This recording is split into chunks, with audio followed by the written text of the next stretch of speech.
ശതാധിപൻ വ്യക്തമായിട്ട് മനസ്സിലാക്കണമെങ്കിൽ ഇംഗ്ലീഷ് പദം ഉപയോഗിക്കണം. സെഞ്ചൂറിയൻ എന്നാണ്. 100ഓളം വരുന്ന പടയാളികളുടെ അധിപനാണ് ഈ മനുഷ്യൻ. ഈശോയുടെ പീഡാനുഭവവും കുരിശുമരണവും ഉദ്ധാനവും കണ്ട് അവൻ പറയുന്ന വാക്യമുണ്ട് ബൈബിളിൽ. മാർക്കോസ് സുവിശേഷകൻ അതിനെ ഇങ്ങനെ പകർത്തി വയ്ക്കുന്നു. അവന് അഭിമുഖമായി നിന്നിരുന്ന ശതാധിപന് അവൻ ഇപ്രകാരം മരിച്ചത് കണ്ടു പറഞ്ഞു, സത്യമായും ഈ മനുഷ്യൻ ദൈവപുത്രനായിരുന്നു. ശതാധിപൻ കണ്ട കുറച്ച് കാര്യങ്ങളുണ്ട്. ഈശോ കഠിനമായ പീഡകളിലൂടെ കടന്നുപോയി എന്ന് ശതാധിപൻ മനസ്സിലാക്കുന്നു.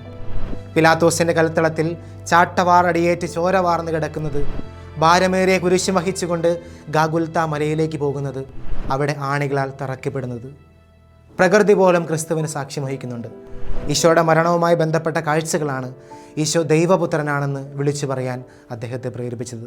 നമുക്കും ഈ നോമ്പ് കാലഘട്ടത്തിൽ ഈശോയുടെ പീഡാനുഭവ കുരിശുമരണത്തെക്കുറിച്ച് ധ്യാനിക്കുമ്പോൾ മനസ്സിലാക്കേണ്ട ഒരു ചെറിയ കാര്യമുണ്ട്. സഹനങ്ങളാണ് യേശുവിനെ ദൈവപുത്ര സ്ഥാനത്തേക്ക് ഉയർത്തിയത്. ഈ നോമ്പ് കാലഘട്ടത്തിൽ സഹനങ്ങളെ പുൽകാനുള്ള കൃപയ്ക്ക് വേണ്ടി പ്രാർത്ഥിക്കാം. ദൈവം നമ്മളെ സമൃദ്ധമായി അനുഗ്രഹിക്കട്ടെ.